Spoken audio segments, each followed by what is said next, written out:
bo'ladi, bilasiz. Ichki ishlarga kirmoqchi bo'laman. Shunga bitta opa bor edi-da. Tanishlarim bor edi. Qoz ko'rishim kerak edi. O'z bitta gaplashib ko'rsangiz dedim. Yur, borib gaplashib ko'ra qolaylikmi o'zim? Yuring, yur. O'zim qo'yib yuboraman, maylimi? Assalomu alaykum. Va alaykum assalom. O'zingiz shu yerda ishlaysizmi? Yo'q, men o'zim ishlayman, lekin tanishlarim bor-da mana. Mommodan xabaringiz bor. Qancha bo'ladi o'zi? O'sha aytganimdek 10 ming bo'ladi. Voy-vo, sal kelishtiring.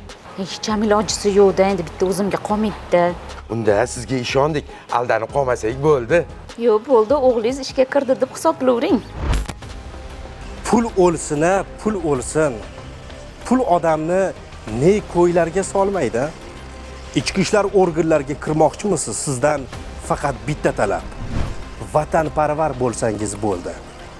Shunday ekan, har qanday o'rtakashlarga ishonib qolmang.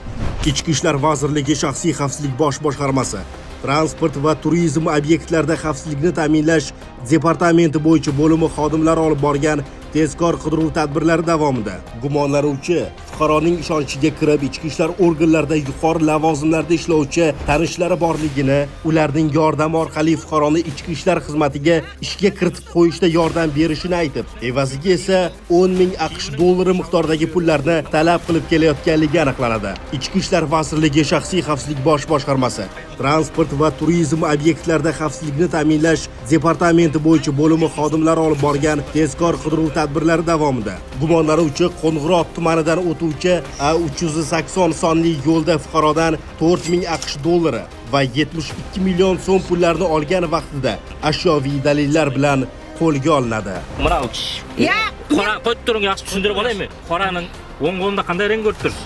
Sariq shim. O'ng qo'lda ko'ring, yaxshi sariq shep qo'lingizdan ko'rsatib bering. Buni aylantiring qo'lingizni.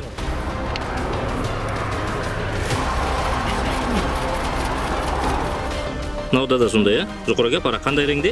Holat yuzasidan gumonlanuvchi ayolga nisbatan departamentning Nukus shahar bo'limi tomonidan O'zbekiston Respublikasi Jinoyat kodeksining 168-moddasi 2-qismi bilan jinoyat ishi qo'zg'atilib, gumonlanuvchi shaxs protsessual tartibda qo'lga olingan. Hozirda tergov harakatlari olib borilmoqda.